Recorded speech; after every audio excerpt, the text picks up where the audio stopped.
Oui, je vous remercie.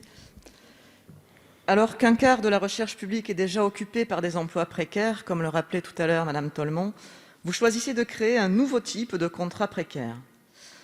Ça n'a pas de sens. Le CDI de mission instaure de plus une inégalité entre les générations et met à mal le statut de fonctionnaire, beaucoup plus sécurisant, qui permet aux chercheurs de travailler sereinement sur le long terme. Vous pouvez continuer à nous expliquer, comme vous l'avez fait toute la semaine dernière en commission, qu'il est sécurisant et qu'il n'est pas précaire. Vous pouvez changer les mots, mais ça ne change pas le sens de ce qu'il est réellement.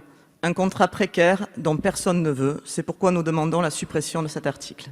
La création du CDI de mission scientifique ne vise en aucun cas à accroître la précarité des chercheurs. Il s'agit au contraire de créer de nouvelles possibilités juridiques, mieux adaptées aux caractéristiques actuelles des projets de recherche. La durée des projets pouvant être longue, jusqu'à 15 ans dans le secteur spatial par exemple, le contrat à durée déterminée ne constitue pas un cadre adapté pour certains personnels pour deux raisons. Il n'offre pas une stabilité et des garanties suffisantes à ses bénéficiaires. Il ne permet pas de retenir les personnels sur un même projet pendant plus de 6 ans en raison des règles statutaires de la fonction publique.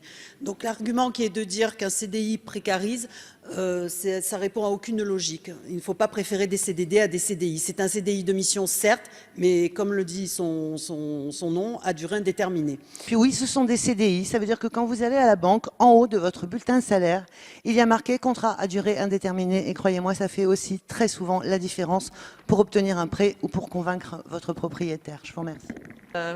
Donc vous pouvez répéter inlassablement que le CDI de mission n'est pas un CDD, qu'il est sécurisant. Ça ne change pas le fond du problème et ça ne change pas la réalité. Il est rejeté par énormément de personnes et on a l'impression ici parfois d'être dans 1984. Quant au prêt à la banque, je vous jure que pour faire un prêt à la banque, entre présenter un contrat de fonctionnaire et un contrat de CDI de mission, il n'y a pas photo. Donc rejeté.